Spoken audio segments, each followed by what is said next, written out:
Welcome to our section on families, kinship, and descent. When we discuss descent, there are several things that we have in mind. Anthropologists are always studying kinship groups because they help us to gain awareness of cultures. There's matrilineal descent, where individuals join their mother's descent group when they're born. Patrilineal descent, they automatically join their father's descent group when they're born. And finally, there's the idea of unilineal descent, and that's the rule that uses only one line, follows only one line, such as matrilineal or patrilineal.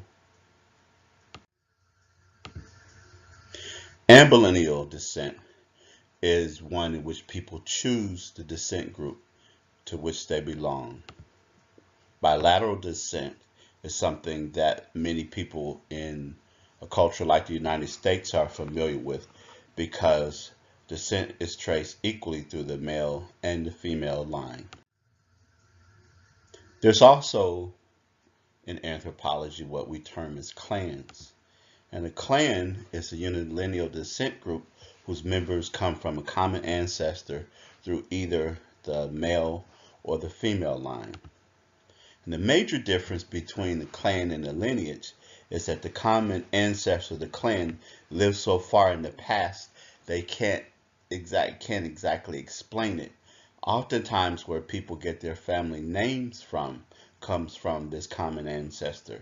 Say for example, if in the past there was an ancestor who did something such as make shoes, and they might have the name shoemaker that's passed down to talk about what it was that that common ancestor did.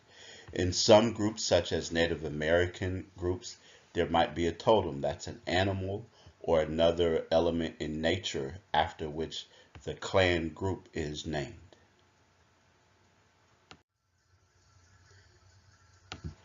The nuclear family consists of a couple and their children, and usually they're living together in the same household, though we know that in countries like the United States, that is changing, and you do have nuclear families where they may not all be in the household because of commuter marriages and other arrangements.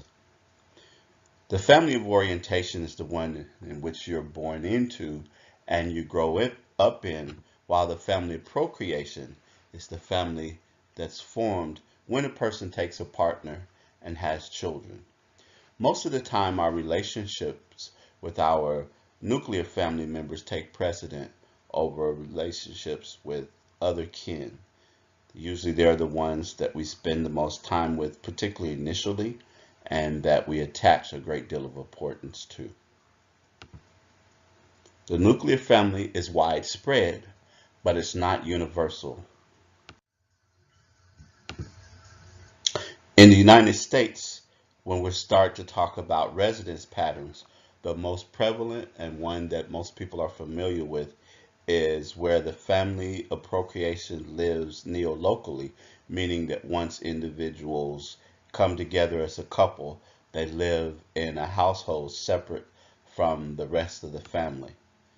They can oftentimes live maybe even hundreds of miles away from their parents. Extended family is where there are three or more generations living in one household. This is common in a lot of countries. It used to be very common here in the United States, and among some subcultural groups in the US, it still is quite common. And as I mentioned before, that the nuclear family is widespread but it's not universal.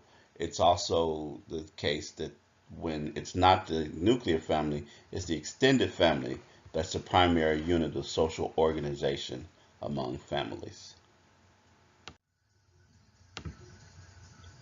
Descent groups are permanent and enduring units because of the connectedness that is there. They maintain their presence in communities for a very long time. Some members stay at home in order for this to happen as people are drawn to the city. Patterns of migration happen, but descent groups still exists because there are some family members who choose not to move. And those descent groups determine where people live after they marry. We mentioned neo-locality just a moment ago. There's also patrolocality, where the family lives with the couple lives with the husband's family, while with matrilocality, the couple lives with the wife's family.